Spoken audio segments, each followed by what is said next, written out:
Thank you. And if you're watching us tonight, November 7, you're watching us live. This is a very important night around the country. We have elections that are being cited tonight, and I'm just hopeful that Democrats seem to be doing pretty well.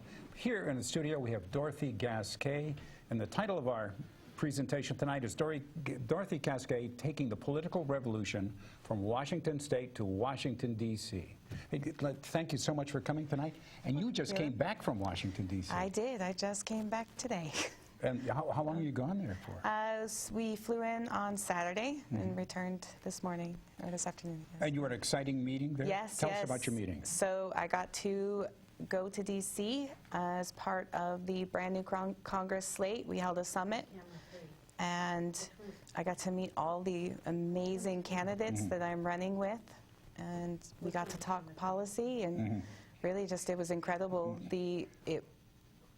It was 20 candidates in that room telling their stories and talking about how much we need to fight for the people. Not a single one of them is willing to take corporate money. Not a single one of them is going to sell out, and everyone understands that we need to get money out of politics and that we need to restore representation for the people in Congress.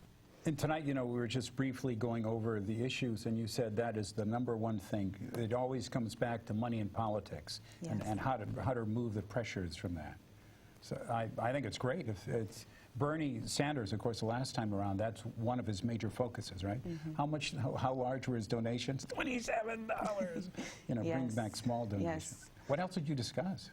We talked a little bit about campaign strategy, because we're all running grassroots campaigns, and we talked about bridging the divide between Republicans and Democrats and the urban and rural divide. So our slate is actually bipartisan. We call it post-partisan politics. Good. So on our slate currently, we have 2 Republicans so far identified, running one in Arkansas and the other in Tennessee. And, you know, we just share this common belief that Congress's job is to represent the people and not corporate interests. Yes. You know, I can't find any Republicans, I think, who are working for the public interest, but you have found 2, and there are others out there, and maybe if you open the way, then they will come, right? Yes, they just need to know that the support is there for them. And if you look at the polling data across the nation, we agree on so many things, and those things are not being enacted in Congress. Yes. So there's a disconnect. There's a disconnect between what we want and what we need versus what legislation actually gets passed. Are you familiar with the Gillens and Page research? Tom Hartman talks about that, where Gillens and Page, I think they're from Princeton, anyway, East Coast researchers, saying that 80% of the stuff that's done is done for the top 5% or 2%, and the bottom half of nothing really helps them. But that's where the money is. The people that have a lot of money, the corporate interests, the billionaires, and so on. Yeah. So traditionally, you know, in sort of the ideal democracy, the percentage of people that want something to happen correlates with what happens. What happens, right? So the likelihood that that legislation will pass. So we'll take something that's on everybody's mind, healthcare, right? So 60% of the population now wants Medicare for all. So given that, there should be a 60% chance that Medicare for all passes in the legislature. That's one of your planks. That's one of your interests. Healthcare, allow Medicare to negotiate drug prices as well. We all want that. Well, I don't know, not all of us. A lot of Republicans don't want that. But yeah, all these things. Bernie Sanders also pointed that out, right? These major issues, we all know, well, 80% of the people agree with so many of them. Yeah, there are things that 90% of the population agrees with. So you would think that that's pretty much a guarantee that it would pass in the legislature, but it does not. Yeah.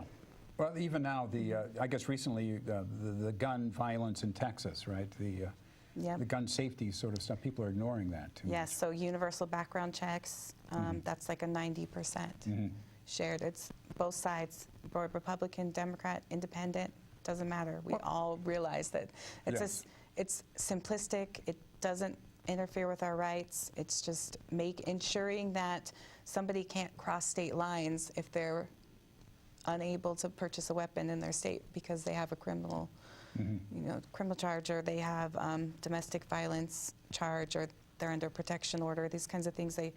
We need to be able to ensure that no matter where a person is in the country, we know whether or not they're a risk. You also mentioned spousal abuse, I mean domestic violence. Domestic violence, Boy, yes. That's been implicated in all these things, hasn't Yes, it? My gosh. yes. Well, typically people who are willing to do that have a history of violence. Yeah, and So mistreating close people as well. How would you know anything about guns, Dorothy Gasquet? How do you know anything about? Oh, that's right. You were in Iraq. You were a trainer.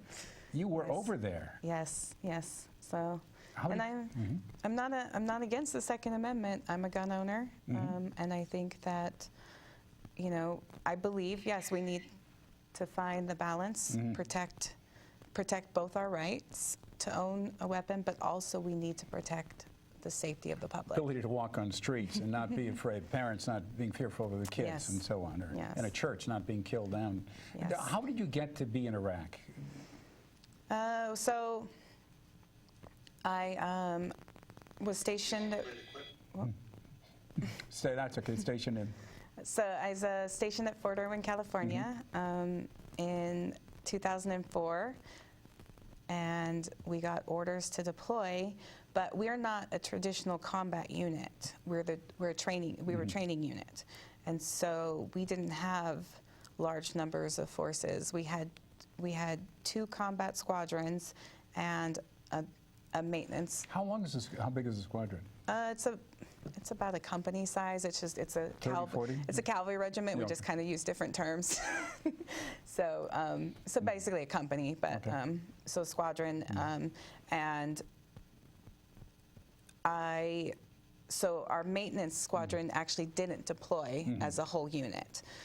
So they put together these maintenance teams, and my job was anti-tank missile systems repair.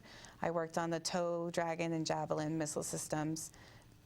So when they put the team together, they wanted to have 1 non-commissioned officer and 1 junior enlisted that they would send on each team. So the 2 units were separating and going to deploy with other bigger units. So there were only 2 of us on base that were non-commissioned officers. And so I ended up actually deploying as the only woman Yes. on my team.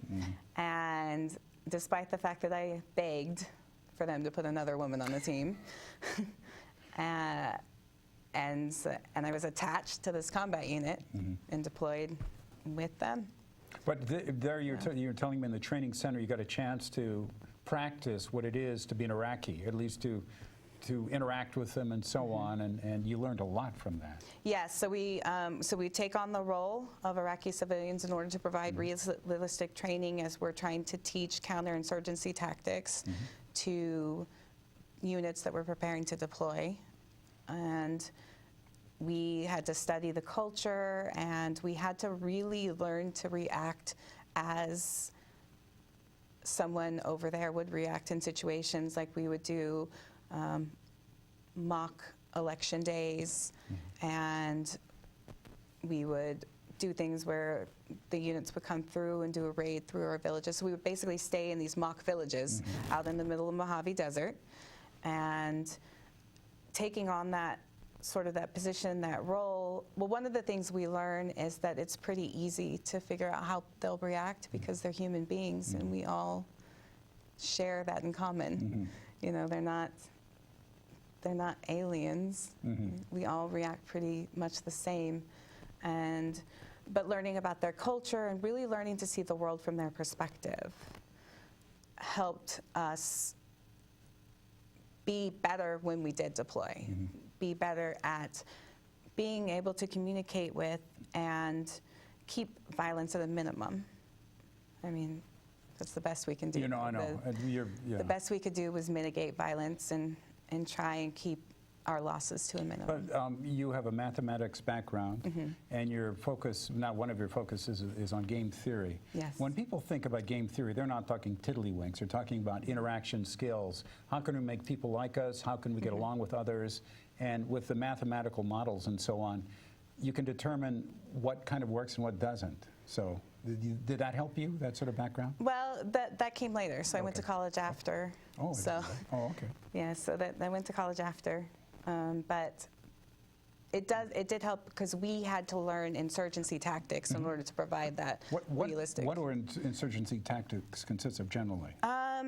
So insurgency tactics are really just kind of loosely correlated groups, and just kind of so traditional warfare, you know, the troops kind of line up and they're sort of like, and then people fire at each other. Right. But insurgency tactics are more like, you know, placing IEDs, Urban sort of stuff. urban ambushes, those kinds of things. And so we kind of just really figure those things out. And it made us better to be able to see our weak spots and to prevent the violence from happening. I guess part of it is, too, you don't want to unnecessarily irritate people. I mean, just for the sake of it. If a color or your insignia irritates them, then don't do that. Yeah, so it's when we harm people, it doesn't help us, right? It doesn't lessen terrorism. It doesn't lessen. It doesn't stop people from wanting to attack us. We used to say while we were there, it was all for every one terrorist we knocked out, we created two. Yeah, that's one of the now, of course, they say about Tillerson and so on, too. If he's hollowing out the State Department, there's not going to be enough bullets to stop the people that are, you know, going to be irritated by that, or at least not mollified if the State Department is gone. So you were there in Iraq for how long? For a year. And then you also, this is a terrible thing to say, but you're touched by the time that the war has gone on, by the lives that have been lost. Your son has been alive. Was he born before the war started? A few months. So he was born in April of 2001. Yeah. So he was an infant in September. But so he's 16 now, and so we've been at war his whole life. He's never known peace. He's never known a time when the United States was not at war. And I think about that all the time. I think about it. You know, he's getting ready to go off on his own, and he's looking at colleges, and they're sending him information. And I mean, one day we were sitting down, and he's going through his emails and looking at all the colleges that are emailing him, and he asked me, he said, "What's West Point?" And I said, "Oh, well, that's the Army university." And he said, "Okay." Well, he clicked on it, and he was reading the information. He said, "Oh, well, they'll pay for my college." And I said, "Yeah, they will." And I said, "But then you have to serve in the military for a few years." And he said, "Okay, I could do that." And I just, it got me. And it got me because I joined the military because I believed, and I still do, I believe in the promise of America, right? I believe that the country should be defended, that we need to defend democracy, but I wouldn't send my son into the military right now. I don't want to send my son to fight in the same war I fought in. Yeah, I don't blame you a bit. But I mean, I could not imagine. I've never been in the military. I was up for a draft, had a broken arm. They said, "We don't want you for the Vietnam." But I could not imagine what it is to be there. And also, you're also mentioning with some feeling earlier too that we don't know how many Iraqis have been hurt, killed, dispossessed, and so on too. We don't keep track of that sort of stuff. No, we don't. We don't have a database. We don't track civilian deaths. And I can tell you, it happens. It happens more often than you would think. Remember Secretary Powell, General Powell said the Pottery Barn rule. I guess they don't play by that. I mean, it's be nice if they really did clean it up, but you can't clean up messy things like war, indiscriminate shooting and bombing and so on. No, and it gets much worse when you're talking about these situations where, you know, traditionally before we went into Afghanistan, the military operated under a completely different tactical structure. You know, we were designed to do that whole thing where troops kind of are on opposite sides and we sort of lob Yes. at each other, right? But we're shooting at people in uniform. We're shooting at people who are Right. in the military belonging to another country. Not urban guerrilla fighters. Yeah. So what happens in this situation, what we saw in Iraq was there's sort of three types of people. You have your terrorist organizations, Okay. you know, your Al-Qaeda, ISIS sort of. Then you have your insurgents. These are your people who are just upset because we're occupying their country. And they belong. They just want you to get out. Yeah, and how can you blame them? Right. I mean, what would you do if a foreign force came in and occupied the United States? That's what Tom Hartman says too. Yeah. You know, if they came to the United States, I mean, even if you're a pacifist, you'd pick up a gun. Yeah, you take up arms and you try to get them out of here. So that's two. You know, and then we have your civilians, Yeah. or your people who are just trying to survive. And it was, and you can't tell, right? You can't tell the difference. Right. They all look the same. So it's easy to make a mistake. It's easy to harm someone who was honestly just trying to get somewhere. Well, in the United States too, we have the police shooting of black men a lot too, just because of fear. And you know, I'm not sure why, but I think perhaps sometimes you know, overreaction and shooting. How much worse in other countries too, where you sort of, I don't know how much worse, but anyway, but kind of same thing. You sort of anticipate a harm, and so you're going to shoot first or possible harm, and that must be awful. Yes, yes. It broke my heart. It broke my heart. It was one of my early experiences in Iraq. I was at an outpost with one of the companies in our unit, and we were waiting to we were waiting to go out on this mission. They needed me because they needed me to interact with a woman. And while we were waiting, there was a call for a possible car bomb driving through the cities, and so they started off, they cordoned off the city. They were trying to find it, and what happened in the situations was one of the Bradleys was sort of at the end of the street, and this van came, and the guy driving the van panicked and lurched forward, and the guy manning the gun fired into the van. Innocent panic. Yeah, and so a van, you know, is no stop for 25 millimeter. Yeah. And it was devastating. There were 4 men killed, 2 injured. And Once again, not bad guys. nope. No bomb, no weaponry. Yeah. No, they were totally innocent. And they're gone. They're gone. And that was That happened a fair heartbreaking. amount, I bet. I mean, it happened. You'd hear about it too on, you know, over there. I bet you didn't sleep well a lot. Yeah. no. And you know, I asked you, what would you do if you weren't Trump and, you know, trying to get us involved in a nuclear, I don't know why I'm laughing, but I mean, nuclear war in North Korea, you would try and get out of Iraq and Afghanistan and other places as expeditiously as possible. War should be an absolutely last resort. Absolutely last resort. Nobody truly wins in a war. And wars aren't fought. The people who fight the wars aren't the ones who want to fight them. And also, they're not the winners, but the military-industrial complex, or as I was saying, Bush got to be reelected in 2004 on the basis of the Iraq War, so he made out. And we salute the high military folks and, you know, the generals, and even Sanders recently said, right, the press agent, press person for Trump, you cannot argue with a general. You know, I will not argue with a general.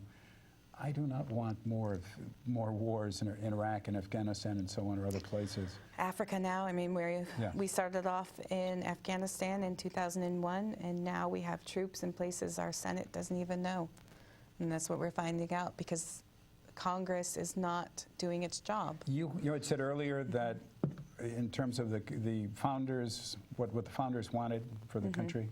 Yeah, so I mean, it's written into the Constitution by our founders for a reason, because when kings were in charge, they would often get their country involved in wars, not for the benefit of the country, not to protect the country, but to, because they just kind of get a wild hair, right? There's something they want. They can make money too, and so on. They can make money. Wealth. Yeah. They're plundering. They're bringing in wealth for themselves and the rest of the aristocracy, and so it's written. That's why Congress is supposed to go through the process of debate and declaring vote war, and finally, declaring war and declaring peace. That's their role. Yeah, you were talking about foreign entanglements and so on too. Yeah, I mean it's so easy. Yeah, now they're willing to let Bush or Reagan or Bush or Obama even do it too. But now they're not chastising Trump for his bellicose. I mean, to the brink of war. So a lot of these sort of regimes, like North Korea and Iran, they have a reason to fear us because we have a history of regime change. Yes. And so that actually, we talk about game theory, yes, right? So that motivates them to pursue nuclear technology. It motivates them to, create this sense that we're the enemy, we're going to attack them because it's a real fear. We've attacked a lot of people. So the way to deal with them is probably not to instigate them on Twitter. Like, that's not the place we should be. It's not the place to be. No, it's not. It's not. And there's value in diplomacy. But, a lot of but it, the biggest thing is that there's value in connecting with the people who are being harmed. Right? With the best thing we've done with Iran is to bring their youth here and educate them in our universities. Are we doing that to a great extent, Iran? So when we put the sanctions on Iran, that ended. Oh, well, that's... Yeah, so when we put these sanctions on their countries, then they're not coming here. They're not coming here and being educated anymore. And what we should be doing is pushing to educate them in the humanities. Yeah. Rather than just having them come here to become engineers and scientists. We should be also bringing them here to learn philosophy and social psychology and things that will help improve these societies and help bring them, develop them. Because a developed country, you're not going to have a lot of terrorism. You're not going to have a lot of civil unrest. You're not going to have these issues, but we have to learn to share. The problem here is if we develop the rest of the world, we're afraid. Well, then if they have access to their own resources, we don't get to profit off of them. Access to their own, I know, I absolutely agree with you. Smedley Butler's book, War is a Racket, how our military is guided by the multinationals, and that's why we invaded Central America time after time, just so we could take their resources. And I guess we're doing that in Africa as well, and we're concerned about other people. Trump says about Afghanistan, there are a lot of mineral resources there. We don't want the Chinese to get those resources. So, our friends should get them. How do you think about that? Yeah, so, Afghanistan is the place that empires go to die. Yes. Right? Nobody can win in Afghanistan. China's not going to go in there if they have any intelligence. No, but they're just.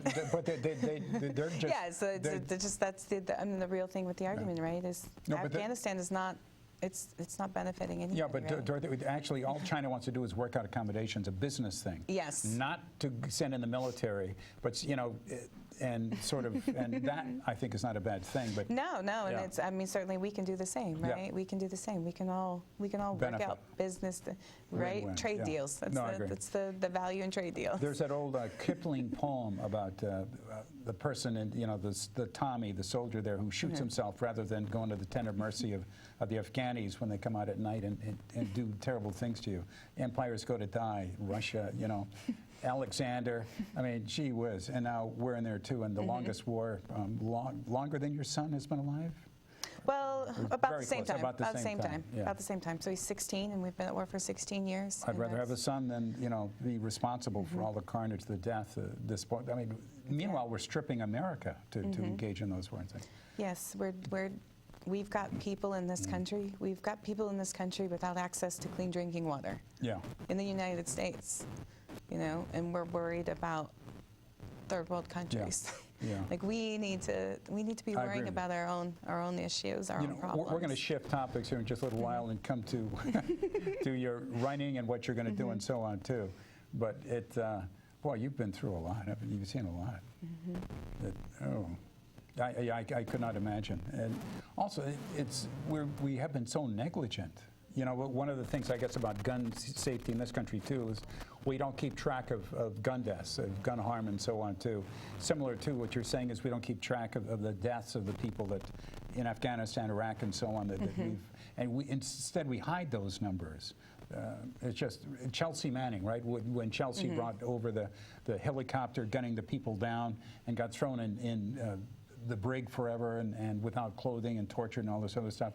The military just wants to keep it a secret, so we can't find out what's going on. I just praise the whistleblowers, praise the whistleblowers. But anyway, let me just say who we are. We are Progressive Radio on TV, and we are here the first Tuesday of each month between 8 and 9 p.m.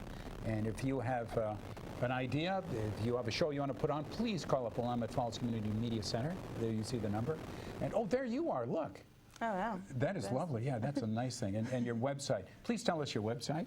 It's dorothyforcongress.com. It's pretty easy. Yeah, dorothyforcongress.com. And you know.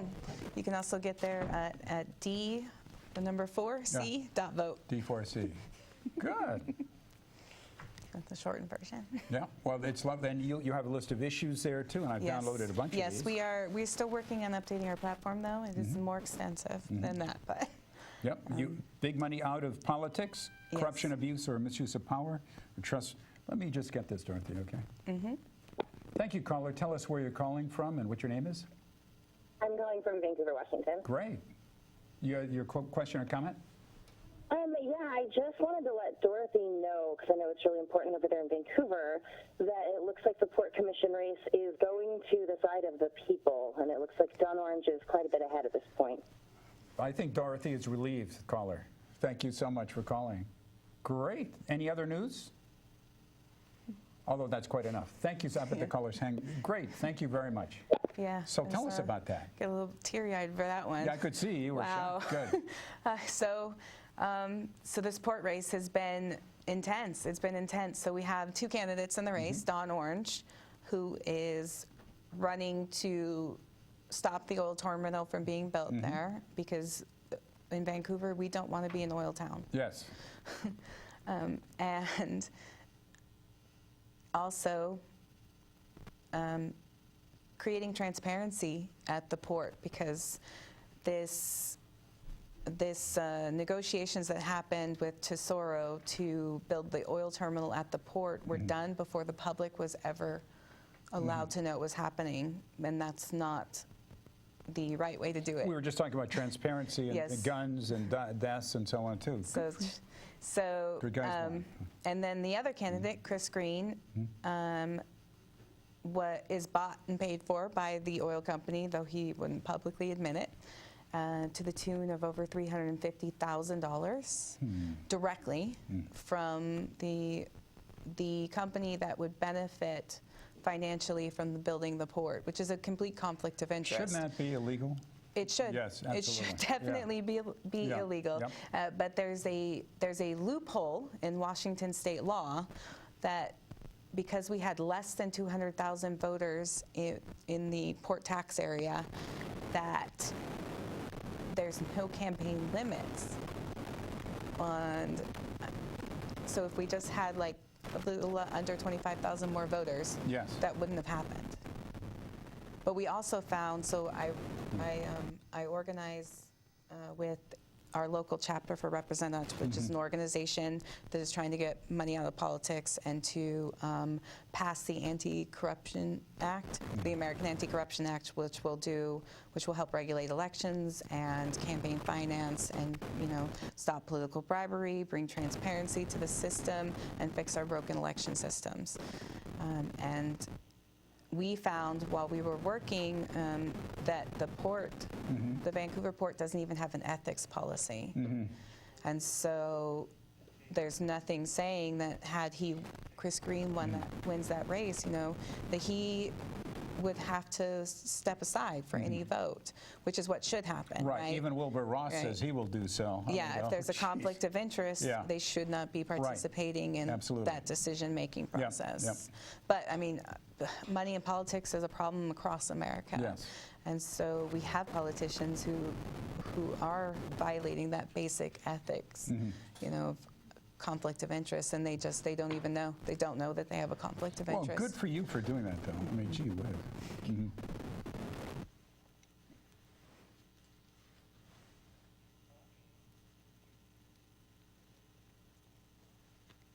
I think that'll work, I don't, but, boy, money, backsheesh, right? The term kickbacks and so on, too. Kickbacks. I mean, it's legal bribery. Yes. Impossible. I mean, what a ridiculous thing. If you asked a bunch of 8th graders or 10-year-olds, is that a good thing to do? They would say no. I mean, it's ridiculous. Yes. But grown-ups or something. Tom, do you listen to Tom Hartman much or no? I don't have much time for. Yeah, I'm not a mom. I have listened to Tom Hartman in the past, but running for office and continuing to be a community organizer, really trying to push forth all of these things locally. I don't really have too much time. I kind of have to rely on my team to do a lot of the researching for me. Let me just, one of the things that he says is, if you are very wealthy, research shows this, I guess, you have less empathy for people because you don't need them, you don't have to be part of that. Yes. And it's just, I don't know, the Trumps probably just don't care. They don't know much about that. Tell me about your community organizing. You started that in 2015? So I started organizing when Bernie Sanders announced. I've been a fan of Bernie's since he spoke out against the war in Iraq. Good. That's been, that speech he made. I said, this guy knows what he's talking about. And so I've watched his sort of career develop.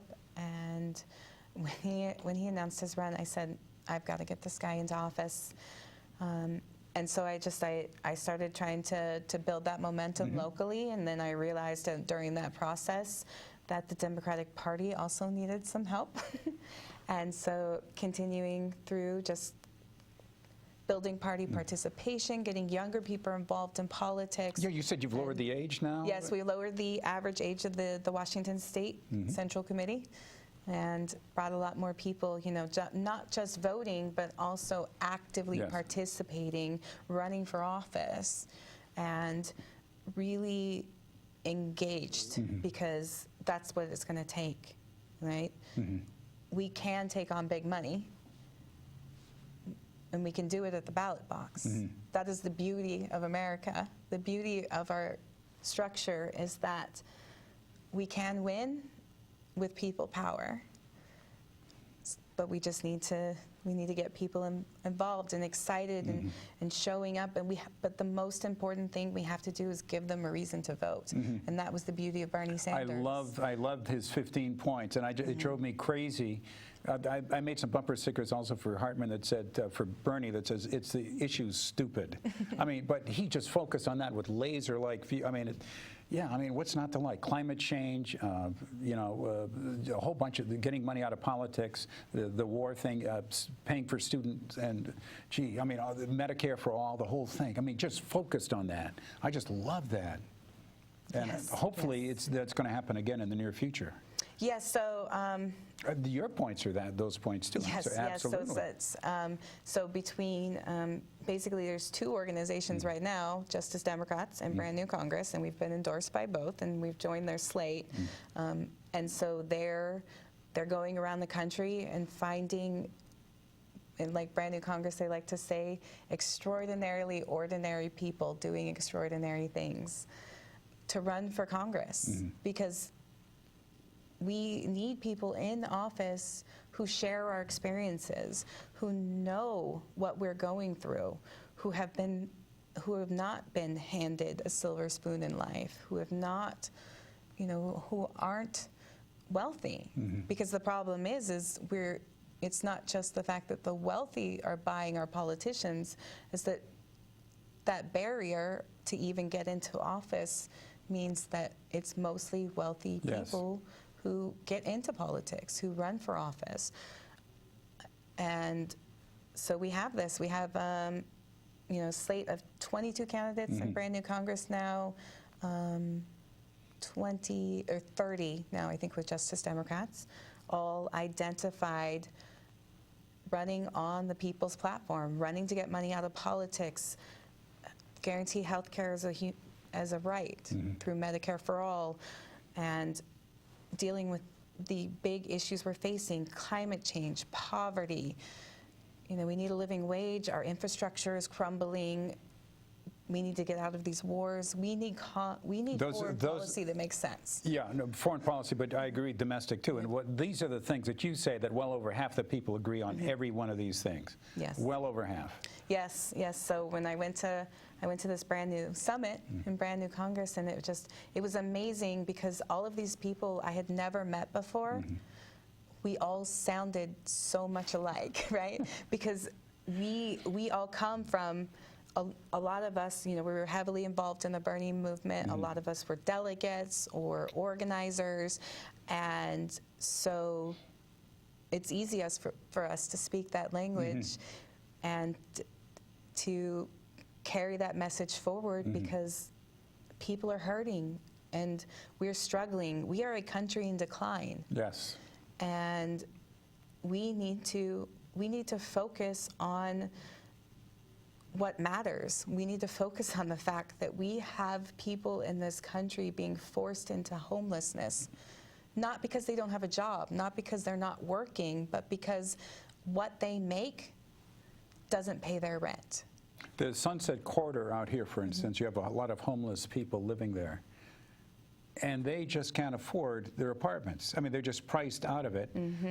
What a world this is. I mean, where it's sort of like I've got mine, the heck with you. And so here in the Portland Metro, the average household is now paying close to 50% of their income in housing costs, and that is unsustainable. That is, you can't live like that. And so more and more people are finding themselves living out of their cars, and we're not talking about young single people. We're talking about families, people with kids. I just found out recently that one of the smaller districts, Kelso, in one of the smaller school districts, so Kelso, Washington, is in my district, has 109 identified homeless children. And we're talking about, like, this isn't a big district. This is a small town, small district.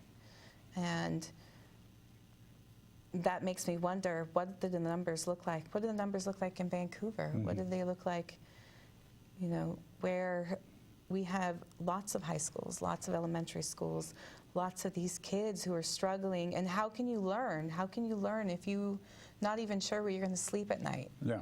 You're not sure where your next meal's going to come from. And your parents also very worried. And I mean, it's close to they're just a step away from nothing over their heads at all. One of the things that Bernie is focusing on, and I love the progressive movement too, is an actual progressive taxation system, not this stupid giveaway or this evil giveaway to big business corporations and so on. Yes. They do not need more money. The billionaires do not need trillions. Yeah, well, this report came out, right, that 8 people own more than half the world. Yeah. So I don't think they need tax cuts. I don't think, and to continue to perpetuate this idea that if we cut their taxes, at some point they'll finally start investing in and create jobs and pay better wages. It's never going to happen. Never happened, never will. When Reagan cut taxes, the deficits went up, and there was a bust shortly after that. Bush cut taxes, the deficits went up, never paid for itself. Let's just remember what happened when Bush was in office. When Bush first took office, Clinton had balanced the budget, and it was going to have surpluses to the future as far as, they could figure. Bush comes into office, and he says, no, we got to cut taxes because, and one of the points that they made was, I think Greenspan said, oh, no, we have too large a surplus. We should get rid. Anyway, you put a Democrat in office and you balance the budget, and good things happen if the Republicans don't stand in the way of the infrastructure repair and so on, to progressive taxation. But the Republicans are not, they really want to slow down. Democrats want to, but you guys sound to me like you're going to focus a laser-like intensity. Yeah. So, and then unfortunately, those ideas of supply-side economics have found their way into the Democratic Party too. Not in our platform, but in the decisions our politicians make, even on the... Do they? I haven't heard. Oh, geez, that would drive me nuts. That would drive me nuts. They, this sort of classist, ideal. I've heard of that. Yeah. It's on both sides, and it's not based on actual economic behavior. No, or facts. It's not based on facts. So, we just have a lot of people who don't understand how economics actually works, making these economic decisions based on because they are bought and paid for. Because their donors want the tax cuts. It's absolute nonsense. let me just explain to viewers, if you're not familiar with the issue here, it's supply-side economics is sort of the Reagan thing. If the rich people have enough money, they'll share it somehow. It'll trickle down on people. And demand economics is what the world believes. That is, if you give Joe and Jane money, they can spend money, they can get things going, and it'll percolate up and so on too. But the idea that if we give a billionaire more money, everything's going to be okay. I yell at the TV set about that. I mean, and also CNN or Money Watch, FNB, whatever, CNBC, the money. You have these. I want to say they're idiots, but they're not. They're just liars. They're just cold-blooded liars, and they just don't want to put jingle in people's pockets.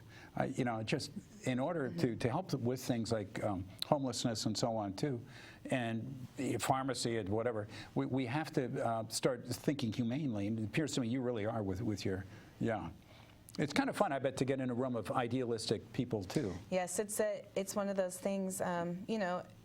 I think a lot of us lose hope, right? We lose hope. I grew up hearing that, I would grow up into this generation that was the first generation that would be worse off than their parents. Yes. And I thought, and I hear this, and I think, wow, that kind of sounds terrible, right? Well, now, now my son is 16, and he's about to become, an adult, and nothing has been fixed. Nothing has been repaired. Right. So these people, even on the left who ran, right, on this thought, those were Clinton's words when he first announced that he was going to run for the presidency. He talked about the fact that we were going to enter into adulthood with fewer economic opportunities, and so through all of this cycle, they haven't repaired anything. And according to Tom Harbin, when he came in to presidency, Rubin, the Secretary of Treasury, sat him down and said, no, you can't do that. We cannot raise taxes on the rich. We cannot do these other things. Yes, you can. I mean, anyway, FDR certainly did it. Eisenhower had a 92% top tax rate. Callers, if you're out there and if you would like to ask Dorothy a question, please give us a call. And our number here is 503-650-0198, 503-650-0198. Dorothy, I gave $100 last night to Northam, and he won. So I'd like to contribute $100 to your campaign, too. And I think it's great. Good for you for putting your heart in the ring and going along with this. Well, Bernie Sanders, idealist of all time, right? And he almost moved the earth. He certainly moved the nation.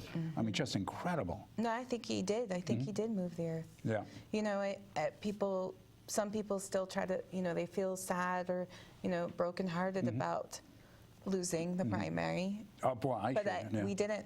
We won. We won. What happened there was a movement was born, and we're still going. That's why I say taking the political revolution from Washington State to Washington, D.C., we've been one of the most successful organizations within Washington State. We were able to completely change the face of the party, in a 2-year span, and we did that because we work together. And those connections are still there, that momentum is there. We are communicating across this country, building up people, running candidates who will represent the people, who will be, true representatives. So right now, what we have are corporate representatives. Corporate. Right? Yeah. Right? It doesn't matter which side of the aisle you sit on, if they're all dependent on the donor class. Yes. Right? So the tax cuts and Isn't that awful? I mean, that is just so ridiculous. I mean, at a time when we homelessness rose. well, when we think about homelessness, Flint, Michigan, how long has that been going on? We still haven't fixed that. Yes. People in America not having access to clean drinking water. There are quite a few cities like Flint. Yeah. Hurricane Maria, Puerto Rico, people who still don't have access to water and food. And these are Americans. These are American citizens. We're not talking about third world citizens here. We are talking about Americans. What could we do with the $3 trillion that we spent on foreign wars since 2000? $3 trillion for infrastructure, education, Medicare for all, and the whole 9 yards. We could have done a whole lot. Yes. And we would have had a whole lot more coming back from that because of the positive return on our investments. Absolutely. Right? We invest Absolutely. in education. We invest in infrastructure. Yep. We invest in science and technology research. Right? We invest in all of these things. It returns back to us. It creates jobs. It creates it creates revenue. What they call it, a virtuous cycle. You spend money, and the other person takes the money, and they sell you. But it goes. This is how economies work, and that's how they've always worked until Reagan did the supply side trickle down stuff. And people still buy it, which is, well, they buy it because they're paid to buy it. The billionaires say, oh, I believe that. So they get a lot more money. I mean, watching Trump's economic, or even, what's his name from Texas, Brady, Kevin Brady, he looks like a Daddy Warbucks, sort of, from. But anyway. But you hopefully, like one of the tasks of Hercules was to clean out the Ogden stables. Remember these horses, 200. They'd lived for centuries, 100 feet high, and they lived in these stables, and the stables hadn't been cleaned for centuries. So he goes in there and he diverts the River Tiber to clean the stables. Hopefully, you don't have to divert the River Tiber. But yeah, good for you. I mean, that is just. What is your next meeting? Did you have a get together going? How can people be a part of your group? Well, we're marching in the Veterans Day Parade. When is that? Saturday morning. We're meeting at 10 a.m. I don't know the exact location. That's okay. In Vancouver? In Vancouver. That's over by Providence Academy. Okay. And that's our next big thing. And so people can go to your website? Yeah, we invite people to come march with us. Good. And people can go to our website, dorothyforcongress.com. Also, you can find us on Facebook, Dorothy for Congress. Follow us on Twitter. That's at Dorothy, the number 4, House. And those are, reach out to us. Send us a message. We love it. Come be part of not just our team, but we're a community. We're a family. And we invite anyone who's looking for a place to feel like they're doing good and to feel like they belong and to really just help us get to go forward and to get representation that we need and to keep this momentum going because this country needs it. We cannot afford not to fight to improve things, not to fight to get money out of politics and to build our infrastructure, to bring clean drinking water to people and to make sure people can afford to live. And climate change and the whole 9 yards. Climate change, criminal justice reform. Yes. These things, they have to happen. We can't keep kicking the can down the road. Absolutely agree with you. People are dying. I mean, I blame the media for focusing on the shiny thing, you know, the person that ran away or who hates who, as Tom says, focus on, Tom Hartman says, too often it's a horse race, you know, forget that. I love Tom Hartman. One of the reasons is that he focuses on news all the time. Amy Goodman is just wonderful, the great goddess Amy. She just doesn't waste her time on baubles. I mean, it's like she focuses on things of importance day in and day out. Here she's on 7 a.m. to 8 a.m. on KBOO, and she's just wonderful. I mean, you remind me of her too. You don't have time for, you know, other stuff. And I bet your son is real proud of you. Yeah, I hope so. I hope so. I'm proud of him too, though. Good. So I just want him to have a future to believe in, right? I want him to have a reason to hope. You know, I see it. I see it in him. I see it every time he talks about college and education, and he wonders, what's the point? What's the point? Because he knows. He knows he now has to seek more education. He has to go to try harder, to work harder. He has to be the best that he can be, and the pressure that has been on him from a very young age to be perfect almost, Yes, right? yes. He's competing with all these other kids for limited opportunities, for decreasing opportunities. Yes. You know, Shrinking pie. Shrinking pie, yeah. So seeing that pressure on him, I don't want that. I don't want that for him. I don't want that for anyone else's kids. I don't want that for the future generations. Yeah, no, the economic factors are incredible, and I think it was Joe Biden who says, "Don't tell me what your morality is. Show me your budget, and I'll tell you what your morality is." And I love Joe Biden, except for his thing on credit cards. I mean, he said that students can't declare bankruptcy. You know, that was bad. That was a bad thing. But otherwise, Joe Biden and his wife seem to be very nice people and very concerned about folks. But yeah, don't tell me about your morality. Show me your budget. And same thing. Let's look at Trump's taxes. You know, we'll know. I don't know. Yeah, no, the tax thing is just, I don't understand. I don't understand. I don't think this may pass. I mean, I think a lot of people. I hope not. Yeah. I really, But it's such a really giveaway. hope not, And because it will decimate the middle class. Yep. And that's in order to benefit the wealthy, the ones who already have too much. Yeah, I absolutely agree with you. It's Yeah. like these people have more than they could ever spend in several lifetimes. You know, they're not hurting. They're not in need of a break. They're not. I agree, yeah. You know, Tom Hartman says they're kind of sick in a way, the hoarding syndrome for money.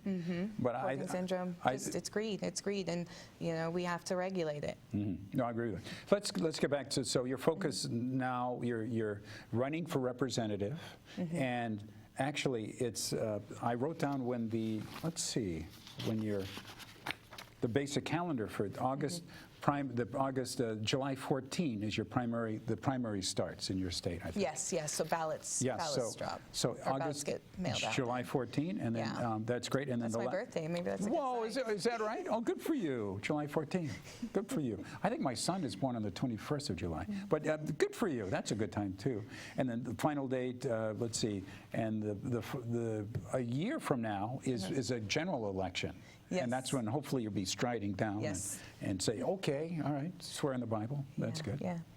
But My campaign manager freaks out though every time you say that. What's that? Because we're now down to a year minus 1 day. Yesterday was a year to get in gear. Good for a year to get in gear. Okay, I'm sure. I hope That was it'll go well. the tagline for our summit. That was the basics. Was it? Okay, Yeah. year to get in. Anybody? Year to Yeah. get in gear. You're doing wonderful. You know, Tom Hartman once again says the way to do it is to get involved, take over the party, and people complain about it, but you are doing it.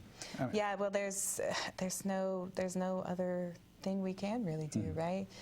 The Democrats, while they're a minority party, Yes. right, they still have incredible power. Yes. And we need to help bring that political power to the people. The people need that power. And you're focusing on those issues of incredible importance, right? And what are they? I mean, getting money out of politics. Yes, that's the number one issue. Everything comes back to money in politics. Everything comes back to the incredible power the lobby and the industry has. Yep. And so we must first tackle that. We must first end legal political bribery, Yes. right? and we have to increase transparency. We need to know where is this money coming from, so that we can truly evaluate our representatives, to know if they're who are they really going there to serve? Are they going there to serve corporate interest? Or are they going there to serve the people who elect them? Now with Trump and so on, his people too, we're seeing the incredible associations they have with Russia. I mean, you know, it's just who's paying them? But you know, it doesn't have to be only Russia. It could be GM or it could be anyone. I mean, anyone in particular. And there's I mean, even foreign countries. So yes. Because Saudi Arabia. Well, because foreign countries can hire American lobbyists, and American lobbyists are allowed to donate directly to candidates, and they're also allowed to bundle, right? Yeah. So, in that way, foreign governments are allowed to influence our politicians through American lobbying. That used to be illegal. When Teddy Roosevelt, at the beginning of the 1900s, was president, he made that illegal. Corporations and other people cannot give money to politicians. That was illegal. Now we have Citizens United that says pretty much any kind of money you want. Even when it was the decision was ruled, I think it was Stevenson or someone, one of those people said, no, but at least we should see who the money is going to. Not even that anymore. I mean, just. It is anyway, but I like people like you shining a light on it and bringing it in. So you have something going on. Well, the march you have on.